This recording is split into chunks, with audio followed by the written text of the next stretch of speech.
Hello, and again, welcome to Bit Depth. I'm Santiago Ramones. Across from me is... Bailey Gilbert. Thank you so much for doing this with me. All those networking events that are happening are actually like doing work and actually allowing people to network. So this, yeah. Right. No, thank you for inviting me. It is great to get to just show up and be like, follow me on Instagram. Let's do cool stuff. Yeah, exactly. Just do it. Yeah. And that is one thing is I'm trying to get more Oklahoma musicians on the podcast. I had a year of awkward remote interviews with I guess anyone who would do it. Right. Quarantine procedures. Yeah. And so it got a little bit weird and out there for a while. And now I'm like, well, now that we can have local meetups with people that I know in the industry that I'm in, we can do that. So yeah. Thank you. Of course, thanks. I didn't realize it was a prerequisite to not make it weird. So that might be unsuccessful today. Oh, no. Please make it weird. It's more like weird as in less context that I'm familiar with. Oh, okay. Yeah. But we're both musicians. So who are you? What do you do? Yeah, my name is Bailey Gilbert. I am a singer-songwriter from Oklahoma. I live in Norman right now and play at the Deli and the Bonnet pretty frequently and just around the OKC area when I can. Yeah.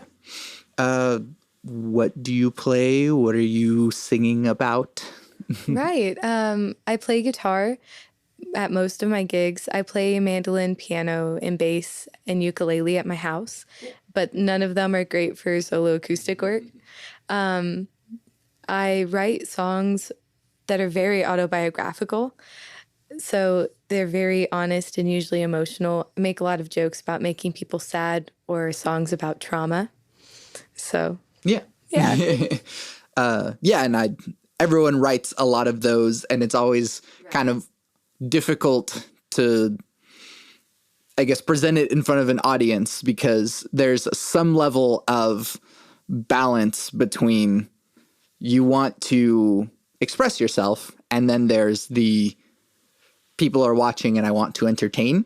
Oh, definitely. Well, and I got my start when I was 14.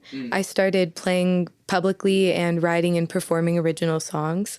And I started kind of in the bluegrass, Americana folk vein. And definitely for the first few years of playing, I was straight pandering. I would think of clever hooks, and I really wanted to write good songs rather than honest songs, which is fine. I think you have to learn to write well. But it really wasn't until the last few years that I've started writing songs that are more for the purpose of the process of writing and performing them and how it makes me feel, and less about how people might perceive them. Yeah. And so then you have to find a different route by which you can entertain people, because it's still, live performance is still entertainment, definitely. But it's also a kind of selfish catharsis for ourselves as well. Oh, definitely. There's a fine line between leaning into a note to play it up to the audience and then leaning in because it's an emotional, significant moment. And hopefully you can find an audience and niche that creates a vibe or environment that feels like it's an active feedback. And the more emotion you give, the better they respond. Yeah. Or I've been really lucky to find crowds like that sometimes. Yeah. And that is kind of the challenge as well, especially given that Oklahoma isn't exactly known for its huge, vibrant live music scene. We do end up playing at a lot of bars, and the vibe of bars ends up being people trying to get lit. And exactly. And I think it's a little frustrating because Oklahoma historically has a great background in music. And if you look at Tulsa used to have such a vibrant jazz community back when Tulsa was also allowed to have a Black Wall Street. Before, there was a lot of racial punishment that happened in our communities. Our music communities were dramatically affected by that. Yeah. And so I think that there's still a really pervasive blues and rock and roll rootsy influence in a lot of Oklahoma music. Yeah. And so we have a lot of subgenres that are unique to our area. Yeah. But at the same time, it's weird. It's a very specific community. Yeah. I guess, well, yeah, you had mentioned how you started in Americana and stuff like that. So what was your foundation? How did you get started? Why? Oh, yeah, okay. I grew up and was raised in southeastern Oklahoma, and then went to high school and college in Stillwater, more in central. And I grew up on country music and wrote and performed country bluegrass. Yeah. And as I came to actualization in my late teen years, I really started rejecting a lot of the opinions and a lot of the messages conveyed in country music. Yeah. And so that impacted me sonically because I kind of shied away from things that I didn't agree with. So I definitely came from like a folksy bluegrass foundation, but sought out a lot of like Townes Van Zandt, like Bob Dylan, more singer-songwriter Americana, to Bruce Springsteen and like rock and roll. Yeah. Yeah. Where, I mean, that is kind of where that blurs into just more rock and roll and stuff anyways. And Becomes about instrumentation more than anything. sure, yeah. I guess, so what was your first musical experience? I guess either whenever you first realized that like music is awesome, or your first even performance. Well, I grew up performing vocally in choirs really poorly and dancing. I was not actually very talented. And when I was 14 and I became a very mediocre guitar player, it was very evident very quickly that my songwriting was where I stood out more and what was going to get me like positive response and gigs and stuff like that. So I had to learn how to perform a lot of covers. And so I guess my first musical experience was being 14 or 15 and playing the bar scene in Stillwater, playing with a lot of red dirt artists who were mainly grown men that were very much more like rambunctious, and kind of finding that rowdy line between like rootsy country singer-songwriter stuff that's really hard to define. Yeah. Do you remember what your first song is about?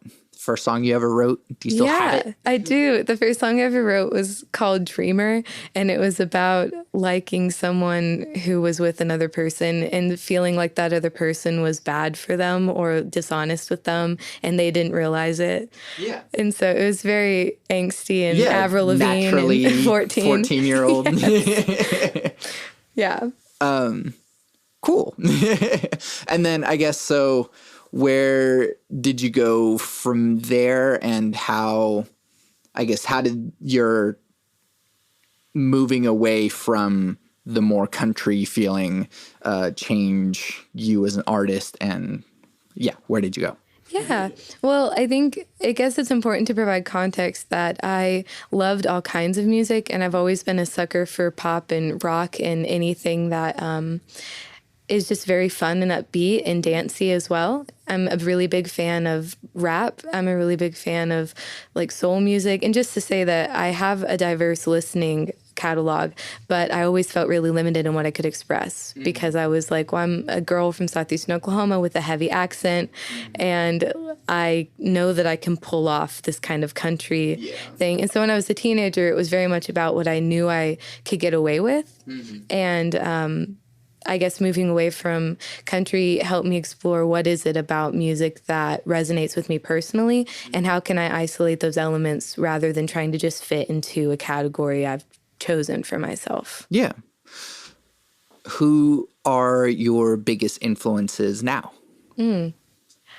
Maggie Rogers, Jack Antonoff in Bleachers as a producer. He's fantastic. Arctic Monkeys are high up there. This is always hard for me because there's a big list. Yeah, it's a big list. I love Nothing But Thieves. I would say probably sonically Phoebe Bridgers, Julianne Baker, Lucy Dacus are all going to be my biggest direct influences. But lately I've been listening to a lot of Stevie Nicks and Fleetwood Mac and the Eagles from my childhood. And then a lot of, actually, 2000s rock. A lot of Incubus and Stained and 3 Days Grace has been going on lately. So I feel like early Incubus is really underrated, and people forget just how crazy and weird it was. There was like this driving momentum in the bass lines of Incubus that I really still go crazy about. Oh, I guess Red Hot Chili Peppers, so high up there for me. Foo Fighters, so high up there for me. Yeah, definitely. So then, I guess since you started in music as a teenager, was there ever a point as you became an adult that you had to decide that like, oh, music is what I'm doing with my life, or was it always kind of there? Yeah. When I first started pursuing music as a teenager, I was very aware that it was the plan B, that like my plan B needed to be my plan A. I was very college and academia driven and originally went to school to pursue chemical engineering. Yeah, and calculus convinced me not to do that anymore. So I went to strategic communications. Okay. But when I went to college, there was definitely this whole feeling of adulthood in the different stages of my life where I was like, I guess I haven't made it yet. Like I can't do it as a career yet. So I'll keep moving forward in this other plan. And it's really only been in the last couple years that I'm kind of trying to merge the two of just being a happy, productive working adult and a gigging musician simultaneously. Yeah. And to have it be where music is not something I have to really make a commodity, but at the same time, it doesn't deprive me from any kind of success or comfort. Yeah. What is something that you're trying in your songwriting now that maybe is a little out of your comfort zone, but you're glad that you're sort of foraying into this stuff, or just like, what is the cutting edge for you in your writing? Yeah, I've been expanding my topic matter a lot. I've been writing songs about things that I've been speaking of for a long time, but wouldn't have felt comfortable in a song form. I have a song now about eating disorders. I have one about sexual assault, feeling unsafe as a woman. I have one about kind of religious indoctrination in your childhood and xenophobia. I have a lot of ones that are a little more widespread in the topics, and every time I play them, I have one about trickle-down economics. And anytime I play those, I'm waiting for someone to be very angry with me for that opinion. So, well, if it hasn't happened yet, maybe you could just keep educating people. It's thanks. Great. Yeah, we know we're just doing it as long as we can get away with it in general. And then once people get mad about it, then you have more incentive to keep doing it. Right. Then it can be vindictive and vindicating. So, why music? I am a person who has a running consciousness all the time. And when I was really, really young, I often replace that running consciousness with a song. And so there's just always music playing, even when there's not music playing. It's a really core part of my thought process. If I lay in a room quietly, a song will pop up. Just to say, I kind of don't have an option anymore. Yeah. So it's either going to be an asset for expression where I can meet people and make connections, or it's going to be, a just a need on its own. Yeah. I guess so. I have to ask about the chemical engineering and then strategic communications. So I guess like, because I had that maybe not in the same way, because even when I was starting in college, it was like, I'll do like music teaching instead of just like performance and stuff. So it's like, was the plan A your like second priority in your mind? And like, I guess what drove you to those instead of like fully seeking out music to begin with? Yeah, I think that I was always raised to be very realistic and pragmatic when it came to like success and security. My parents were divorced and I was raised by a single mom for a large part of my childhood. So I think it was just reflected to me to always be successful in my career and independent financially. And I was really high achieving academically as a kid. So when I was in high school, kind of the highest esteemed thing that I could do at the same time was a pre-engineering course at the Technology Center, Meridian. Had a great time. I was the only girl out of like 35 students for the first year, and a lot happened with that, but it was a great experience. And I guess just to say that in 2013, STEM fields was like, if you're smart and you want to be successful, you're going to go into STEM. Yeah. And so I bought into it, picked chemical engineering because it seemed the most appropriate with what I wanted to do with my life, got into it, did not enjoy it, was not good at it, went to communications because I've always been good at bullshitting. Yeah. And that's what it is. It's funny. Well, it's a lot more, but yeah. Right. Well, it's funny because like kids who are like academically successful, without, beating around the bush, like are really good at bullshitting. Like I had good grades in school, good enough. I wasn't like the best, but like, yeah, it was just, we learn how the system works and then we fuck with it. Yeah, well, the public education system was originally designed to create good factory workers. It has not been drastically modified since then. Yeah. It is not for any kind of purpose of increasing your capacity for learning or building real life skills.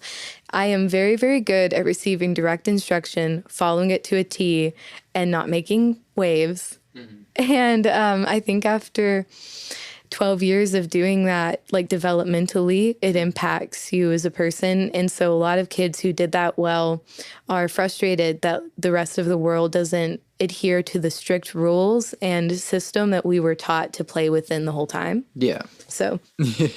Yeah. And that goes hand in hand with like the pressure to go to college. And then once we get out of college, it's like, no, there's no actual guaranteed job for you. We gave you this path only to lie to you at the end.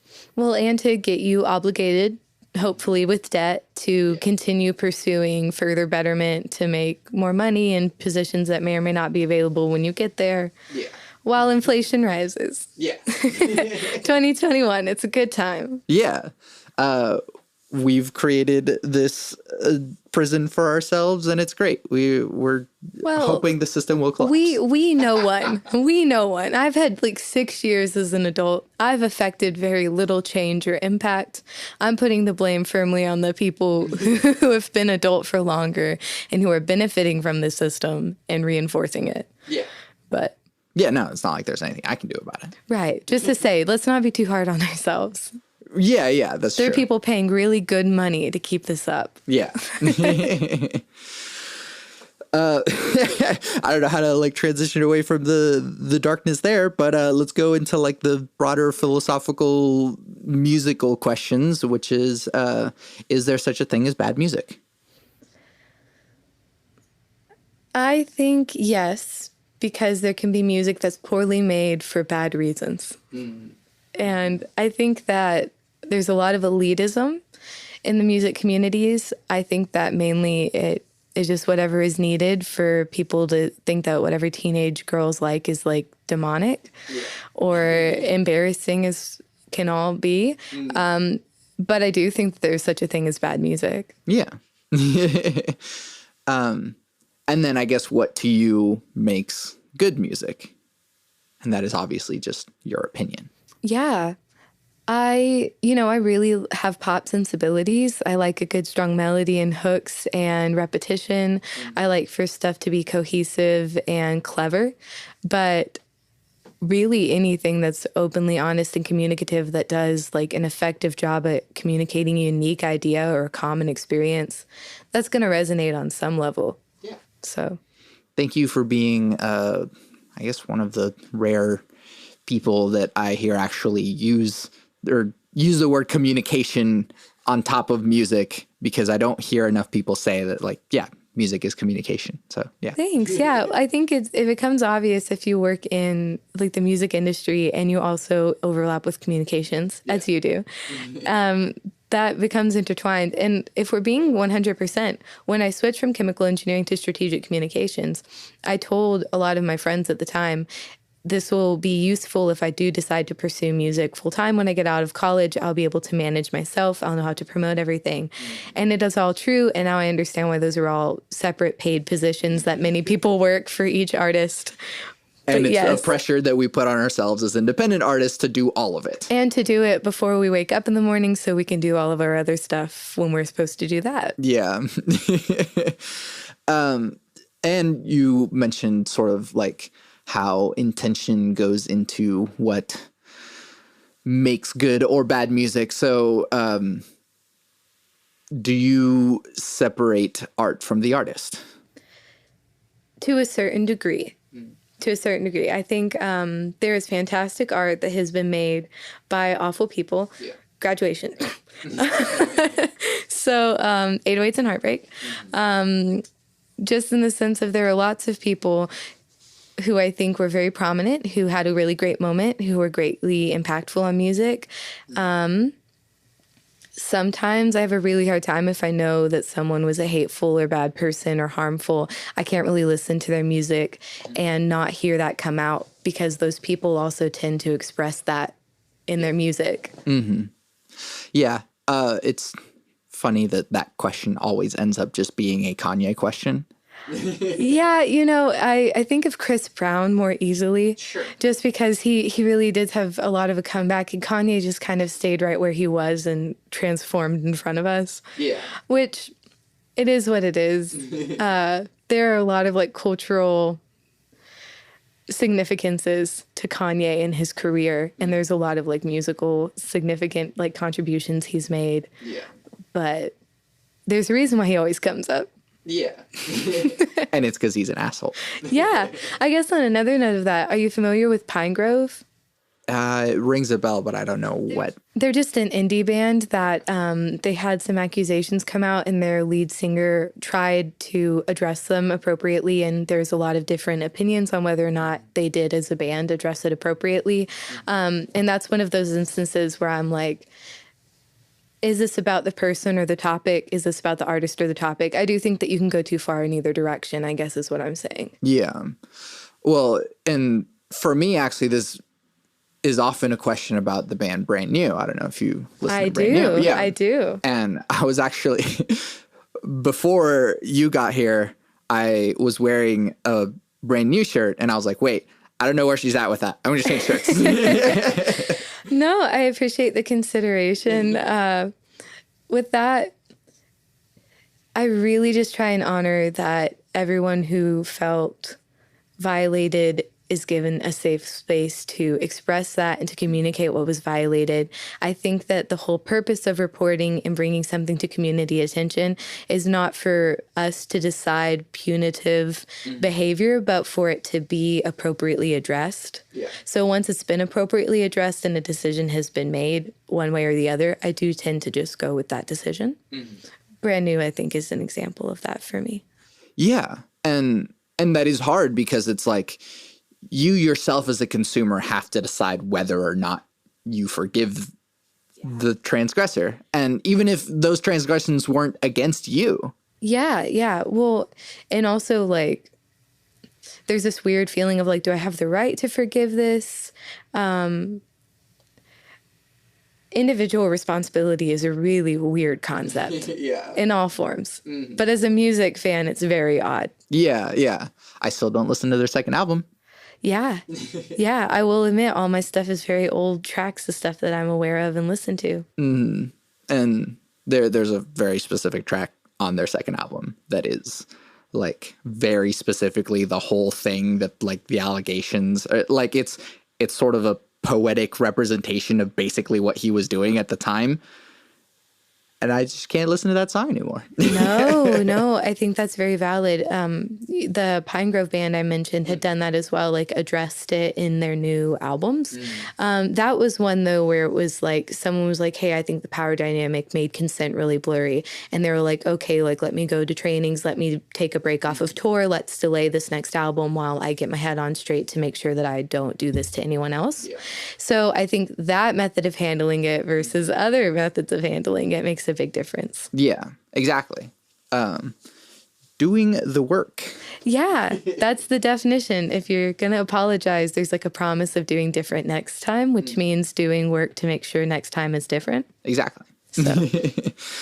But I guess on that train of thought on like artistic integrity, what is selling out? Is there such a thing? I think that there is such a thing as selling out. I think that it's a uniquely individual concept. I think that it is, by definition, an artist doing something they don't morally agree with in order to be more successful, or spreading a message that is harmful that they don't agree with. Yeah. But I think that most of the time when you say that someone has sold out, you mean they sonically changed and I don't like it. Right.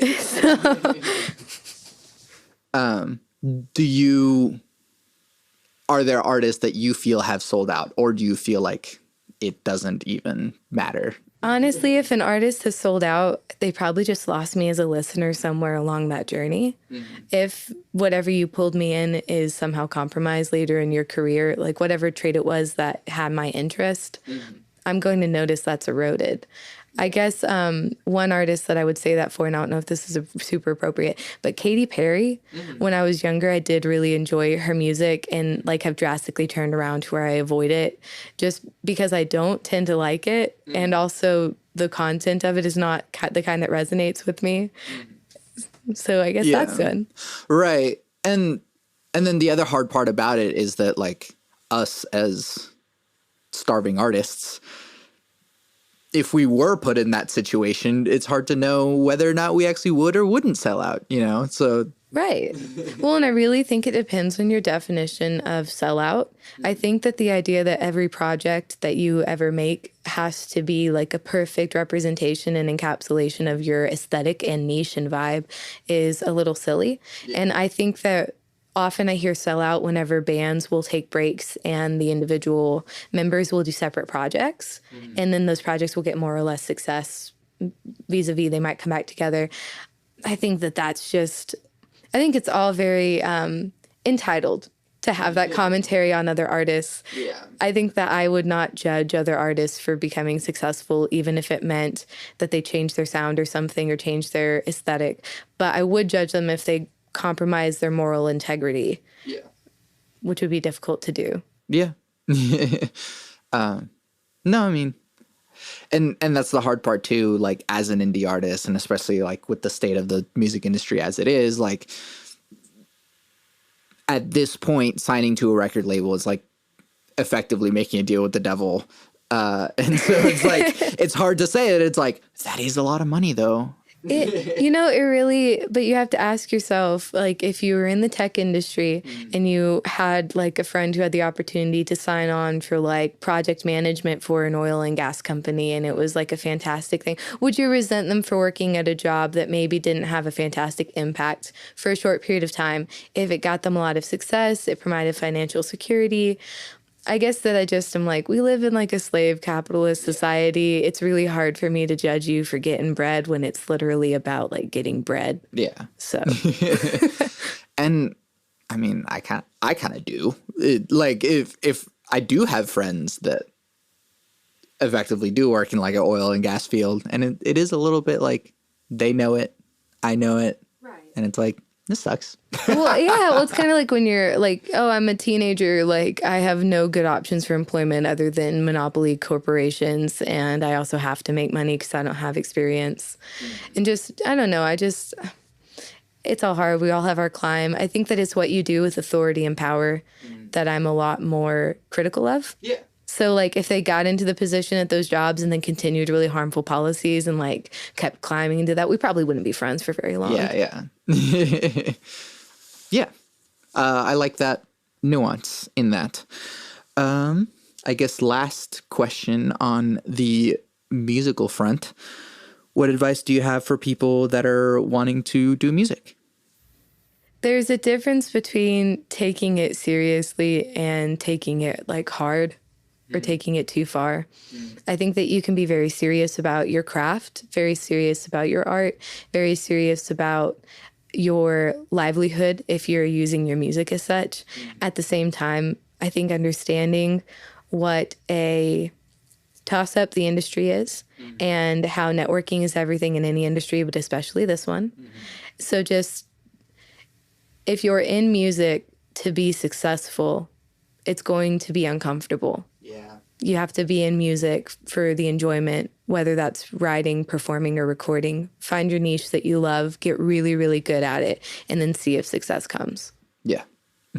Yeah. Very nice, pragmatic advice. I appreciate that. Thanks. It comes from a very unsuccessful 24-year-old. So everyone should definitely live their lives by what I say. Absolutely no one is ever qualified to ever give any advice anywhere, but like, you know. Your life is different. Time and society change every time. But if you do what I say. Maybe. Switching gears into the deep questions. Fun. What is the role of spirituality or religion in your life? A very fluid one. I was raised Baptist. I am an atheist. When I was in college, I was president of the secular organization on campus. So I spent a lot of time organizing events like Ask an Atheist Day or a Bill Nye Science Guy movie screenings, things like that. I received a lot of backlash. I got a lot of death threats. I got a lot of interesting knowledge and perspectives. I'm still an atheist. That's kind of where I'm at. Yeah. And so it's an interesting thing because, like, I'm also an atheist, but it's one thing to fall out of religion and just kind of quietly not believe anymore. And then it's another thing to fall out of religion and be a sort of totem pole for definitely a school. So I guess what drove you to the point of like jumping all the way on the other side of the pendulum? Yeah. I think the obvious blatant disregard of separation of church and state was the motivator. Like, as a secular organization, my primary thing was to promote like science and education and technology and development and progress, and then voting secularly. The idea that your official government legislation should not reflect someone else's personal religious beliefs, and that their beliefs should not infringe upon my personal freedoms, which right now, Oklahoma especially, has several legislative actions that do exactly that. Yeah. So. Yeah. And it's very difficult in the state of Oklahoma, and especially growing up where you did. Bible Belt, man.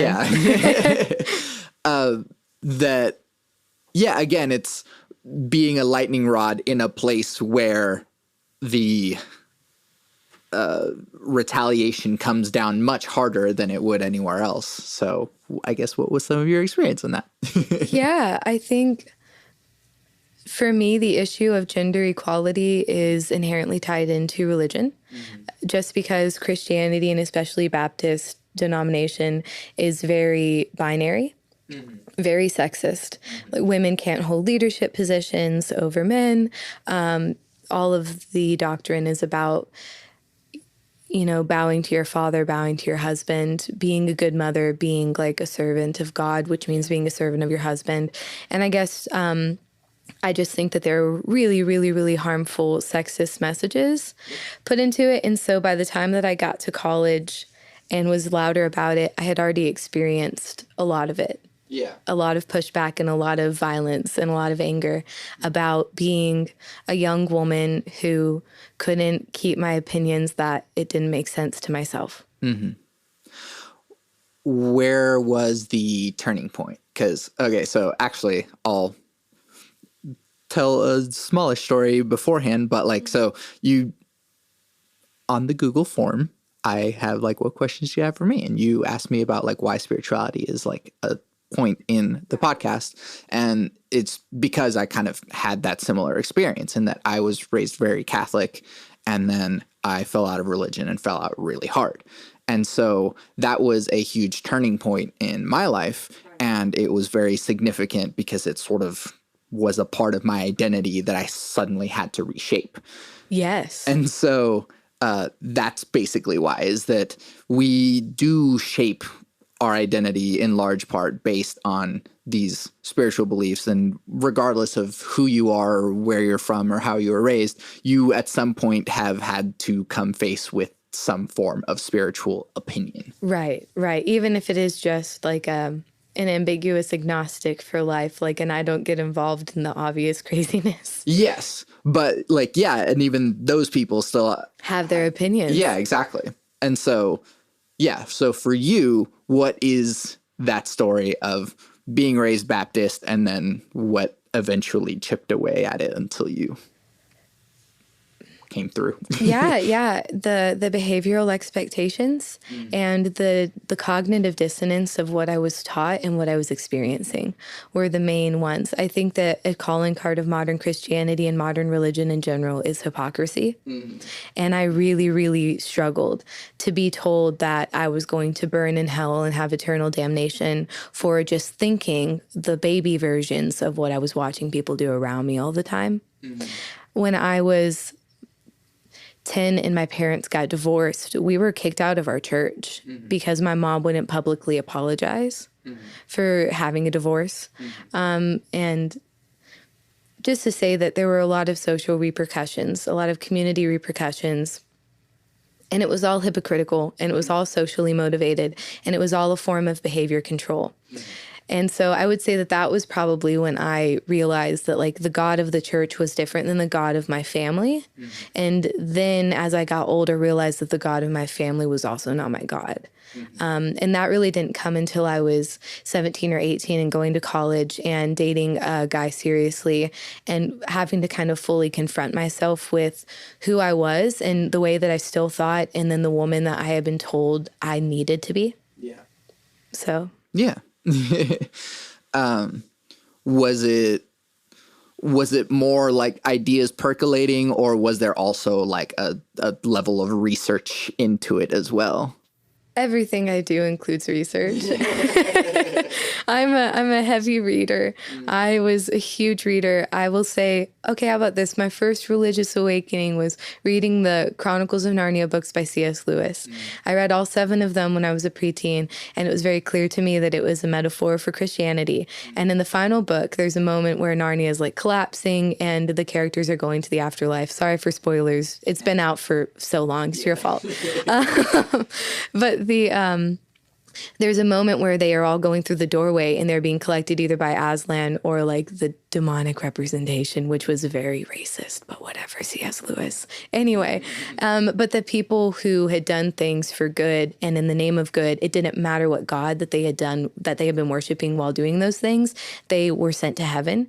And then the people who were evil or had done bad, even the ones who had done that in the name of Aslan and were religious figures, went to the hell of the universe.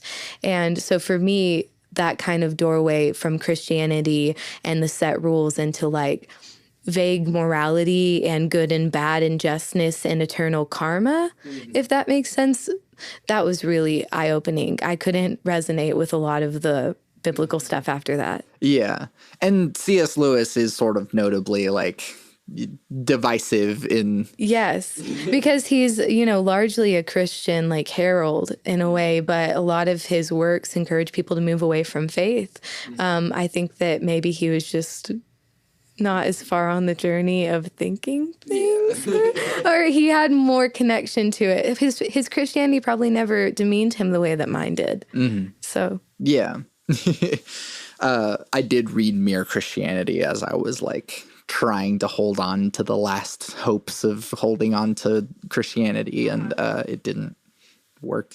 No, it never really does. And I've read the Bible in, I think, its entirety. I've copied down books of the Bible by hand before. I participated in like speed Bible verse contests and VBA stuff when I was a kid. I was very devout and dedicated my life to missions because I was a child and I wanted to be a good person. Yeah. And somehow those two were linked. Somehow that was the only way to do that. Yeah. So. Okay, so I guess naturally, not really, but just going to my next questions. Yeah, don't worry about segues. I'm terrible at that. Oh, no, but like, is humans like having things have some sort of narrative. Then get over it. What is your definition of God? I think that there is the difference between religion and spirituality is the difference between God and a higher power for me. I think that there is another aspect of our existence, which is commonly referred to as divinity, the soul, energy, connectivity, like the life force, whatever you want to call it, the Holy Spirit. I believe that that is the thing. I don't think anyone I don't think I understand it yet. I don't think we as a general society understand it. And I don't either. So I can define God, but it would be the way that people define God, which I don't think is right. Yeah. Well, cool. Well, at least there was also something like, and this is what I appreciate about the question, is that like no one actually has the same definition. No. And that's pretty neat. Well, and I think that's too the spirituality religion distinction, that religion is organized and spirituality is individual. I haven't found a religion that I could say my spirituality belongs to yet. But I do still have a spirituality, even if it's just the idea that like we have evolved, we've been given a great opportunity entirely by statistical chance, and I am going to take advantage of it by being as much my existence as I can. Mm-hmm. That's it. Yeah, it's a beautiful thing. Yeah. And then off of that, what is free will? Free will, to me, is the ability to make your own decisions with an accurate understanding of the situation you're in. So I think that free will is something that develops as we grow, if that makes sense. And I think that it's different for everyone, where like your free will kind of comes to fruition, because I think that the mental structures that we teach to people, that people often have inflicted upon them and or formed through trauma or their life, I think that there's a point of overcoming those where you actually obtain free will again, and you're no longer being influenced by things that have impacted you in that way. Do you know what I mean? Sure. I guess, how do you know? Is there a way of knowing? No, we could come to the end of this and it could have all been predestined and written out. And in that case, I wouldn't have had a choice in the first place. So no shame in being wrong. Yeah. Not so much how do you know as in that answer, but I guess how do you know based on your definition of free will that you have free will, I guess is the... Oh, well, I guess I feel like I'm still currently developing my free will. I think that there are still a lot of things that I'm unlearning. I think I'm still forming my opinions and who I am as a person. And I don't think that you have to be fully self-actualized to make an independent decision. I just mean that I'm aware right now that my choices are still very colored by other people. And I look forward to a time when they're less so. Or it's more deliberate when they are. Yeah. Cool. What do you think happens when we die? I think that nothing truly disappears. It's only transformed. I think that as our body is organically, decomposed and becomes a part of the organic cycle again, I think that there's probably an equivalent of that for whatever our divinity or spirit or soul is as well. Yeah. Cool. Yeah, I think that you just become a part of everything. I have that idea supported by some of the looking into I've done of organ transplants and genetic memory and organic memory, and the idea that we probably store aspects of ourselves places other than our brain. That's very interesting to me. Yeah. Especially stuff like studying the human gut and the gut biome and how I think there's more DNA inside of us that isn't our DNA, which is neat. It's crazy. Yeah. And yeah, there's like studies done about like you can change the gut biome and it like will actually change behavior. Oh, for sure. Yeah. And then I think that, we're like, hey, we've mapped out the brain.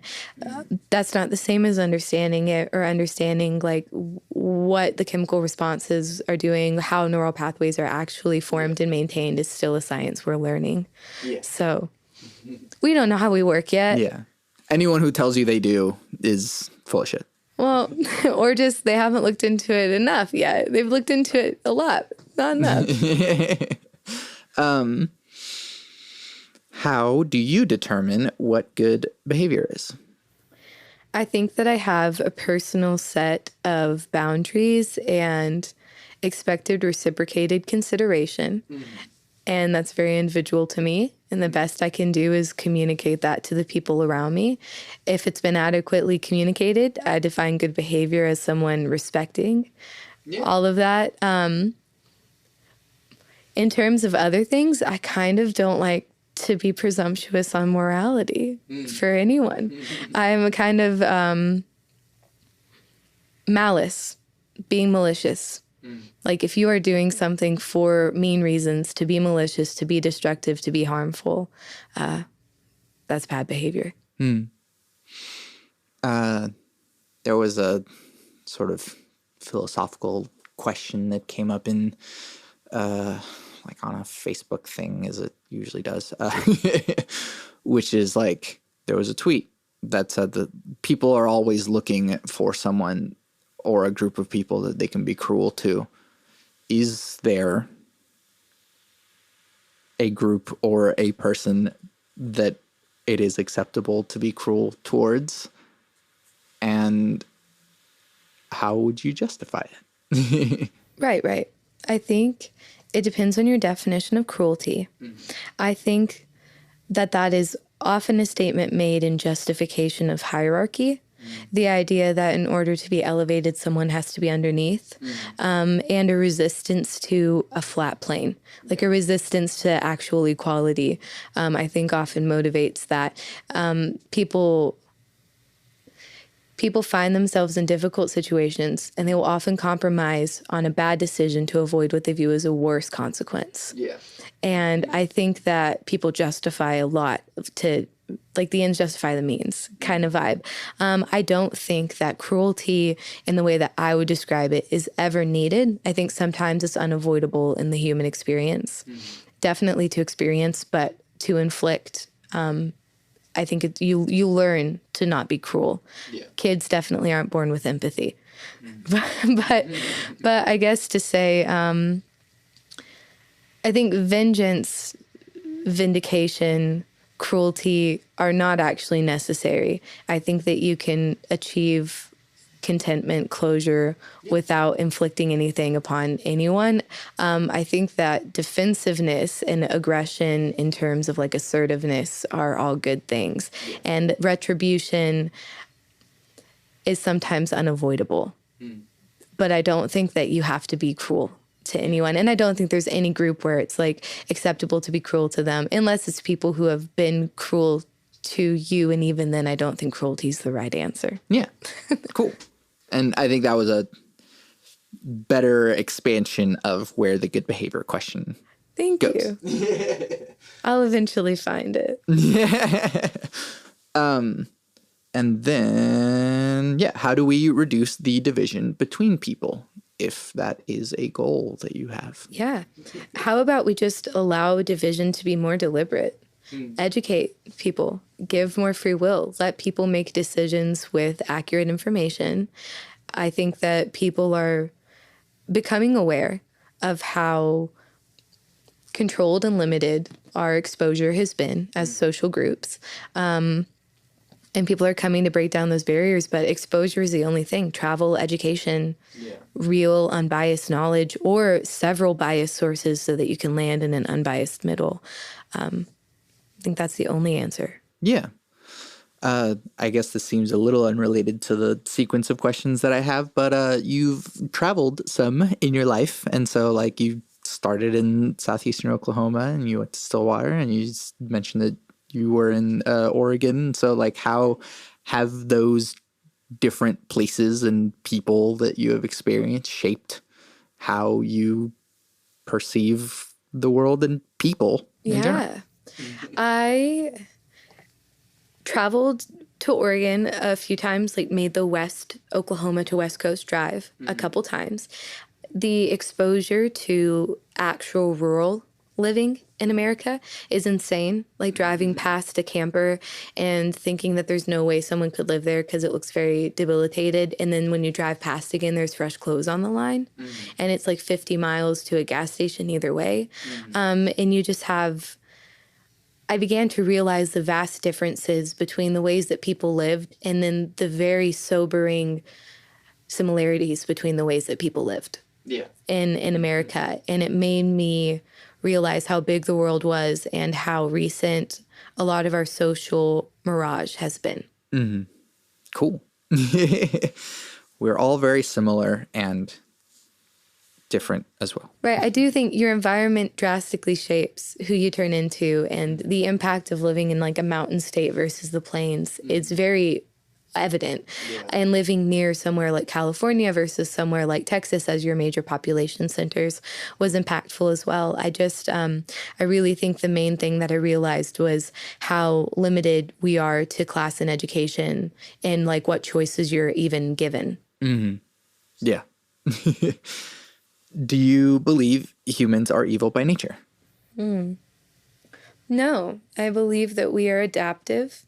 I think that we are constantly trying to evolve and change because we are living creatures. I think that we all have a great capacity for evil and good within us, and that it depends on what you cultivate. Yeah, definitely. What do you think humanity is heading towards in the future? Oh, God. I try heavily not to think about it. Lately something I've been struggling with was in the 90s and early 2000s being a kid.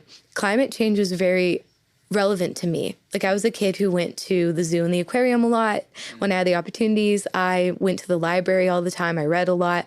I often watched nature documentaries. I didn't realize that that was an uncommon experience or exposure. I very much believed in science and climate change from the time that I was very small.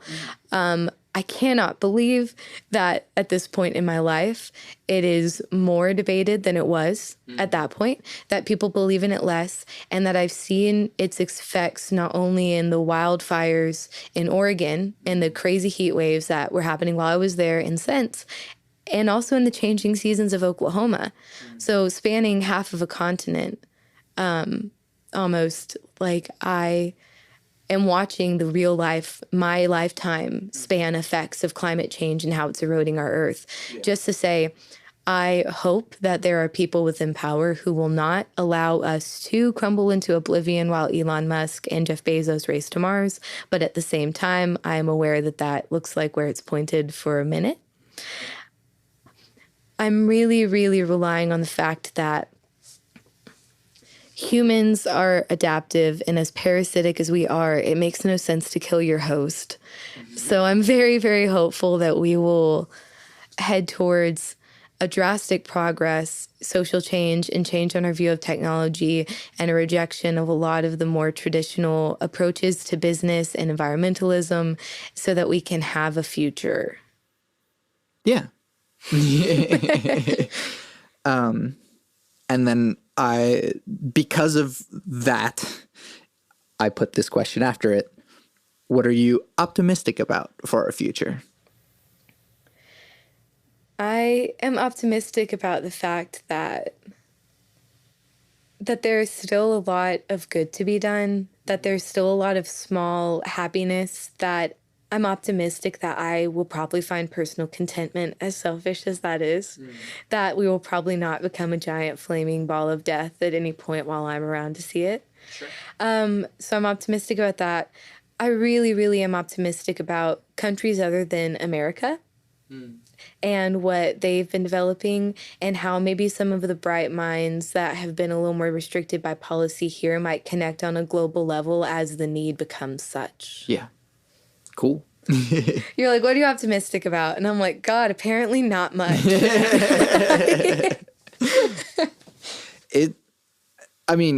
millennials. It's not like we have been given the best hand.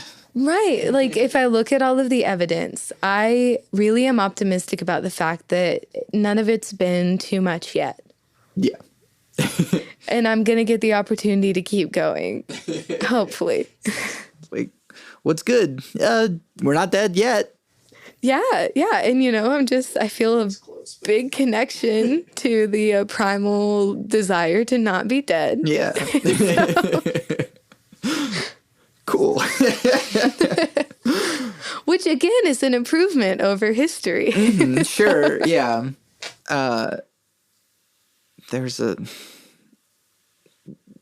there's an arc now, though. It used to just go up.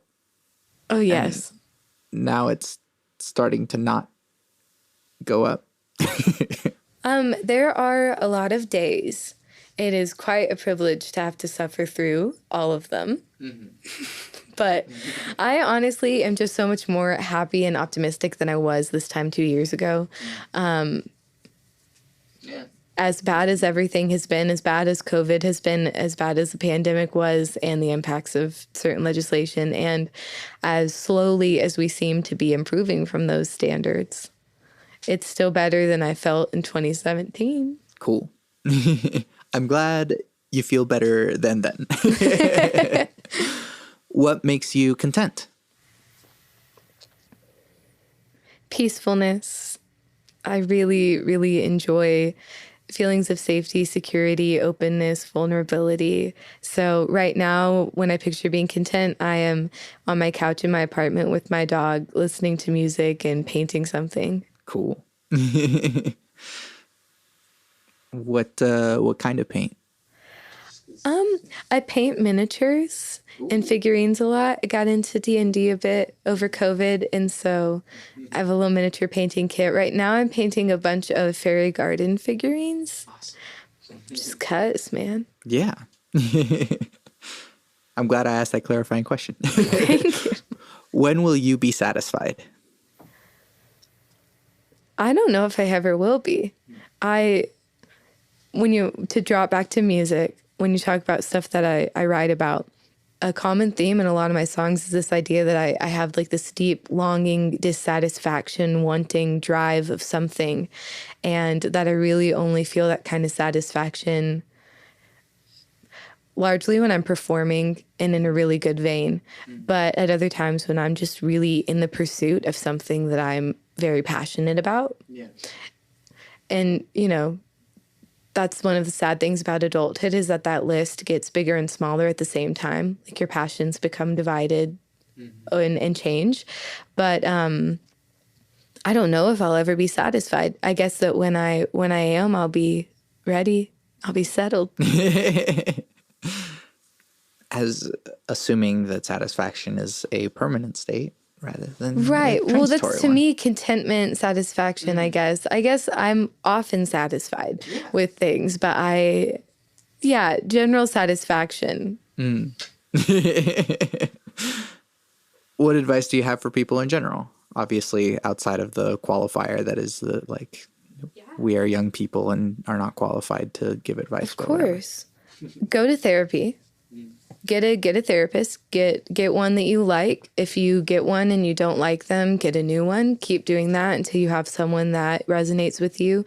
It is a difficult thing to understand your own brain, and you are not the only person who aided in its creation or forming.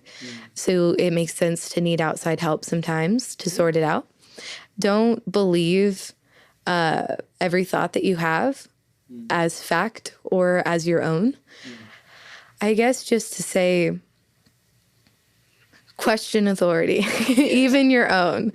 And don't be afraid to be wrong or to mess up, and understand that your life is a process in which you are actively creating something constantly, and that hopefully there's no end goal or final satisfaction until you're done. Cool.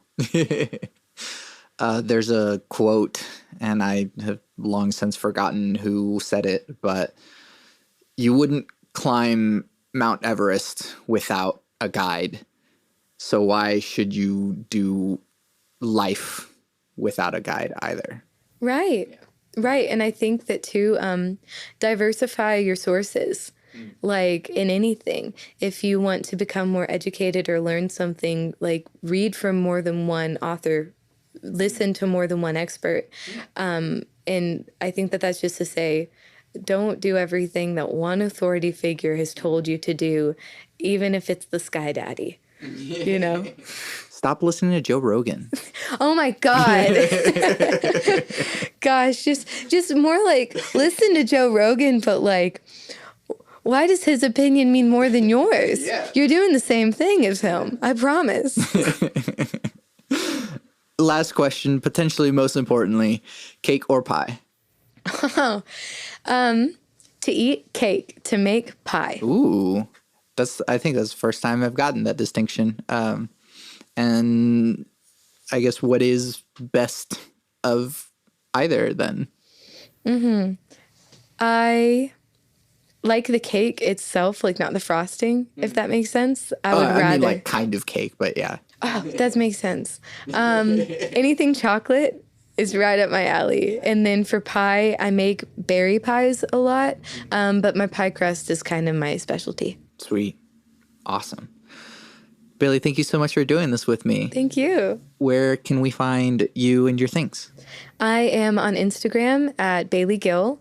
I am on Facebook as my name, but I'm usually not on it. And I am on SoundCloud as Bailey Gilbert. I have an EP 616 out that's like all acoustic stuff. And that's kind of it for if you're trying to find me right now. Yeah. But I mean, I guess you can also check out like the deli and other places where if you want to find me non-virtually, I'll be at the delis the first Monday of every month with Chloe Beth and Hannah Edmondson. I'll be at the Bonnet, I think on August 6th. But yeah. I'm not sure when this episode is going up, but future past tense. I'm glad you enjoyed the show, or I hope it's a great one. Thank you. It was a very nice Schrodinger show. Cool. Well, again, thank you so much for doing this with me. I'm Santiago Ramones. I'm Bailey Gilbert, and this is my song Premeditated. If you like it, there's other stuff on SoundCloud.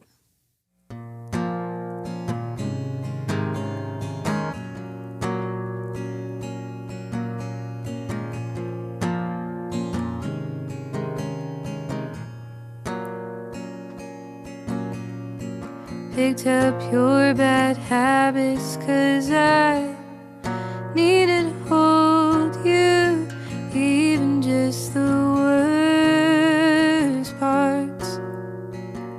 I'm taking you out on my lungs, but if they start to shrivel up, maybe they'll set a trend for my foolish heart.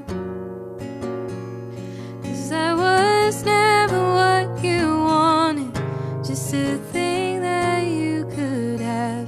Someone to make you feel important, and I'm so damn good at that.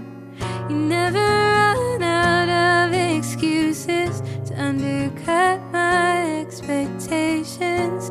Say you knew that you would do this, like it's better if it's premeditated.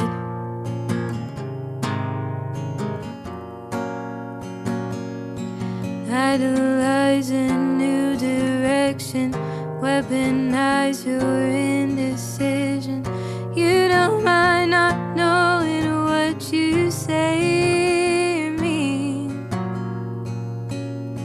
Ration your affection, keep your praises intermittent. I'm an addict at a slot machine, and I was never what you wanted, just a thing that you could have.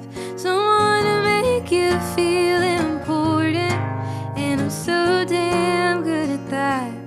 You never run out of excuses to undercut my expectations. Say you knew that you would do this, like it's better if it's premeditated. Better premeditated.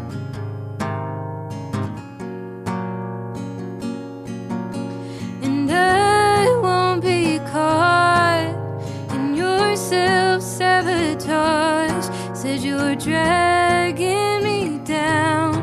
Well, you're right, and I've done everything I could to be worthy of your love, but I'm realizing your heart isn't a prize. Yeah, it's rotting from inside.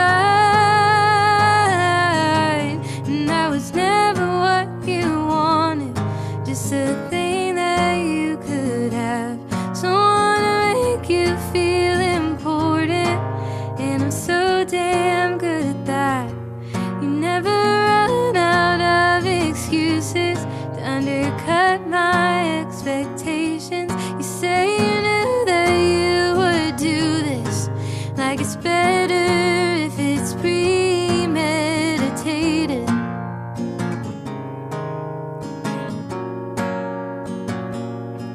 Yeah, you knew that you would do this. You ruin everything you touch, and you know that you'll regret it, but you don't know how much. You can find everything that I do on my website, santiagoramones.com. I make music and produce audio. I have an EP, a short album, that is streaming everywhere right now.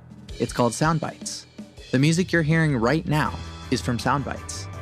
Listen to it on Spotify, Apple Music, and anywhere else you stream music, or buy it on Bandcamp, because a single purchase is the monetary equivalent of streaming it all day, every day, for a year.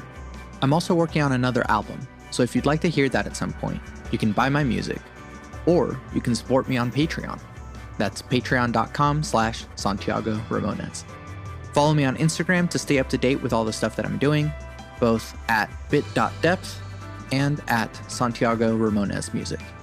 There's also a Discord server in which we discuss deep topics from the podcast, but it's also a community of beautiful human beings. Go to santiagoramones.com/Discord to join. If you like the podcast, leave comments on social media, leave reviews by saying how much you like the podcast, and tell your friends about it. I really couldn't be doing this without you, and I am so very grateful to continue doing Bit Depth for this long. Thank you so much for listening to and supporting Bit Depth. I always end the podcast with my 3 things. They shape my life philosophy. Love never fails. It's going to be okay. I might be wrong.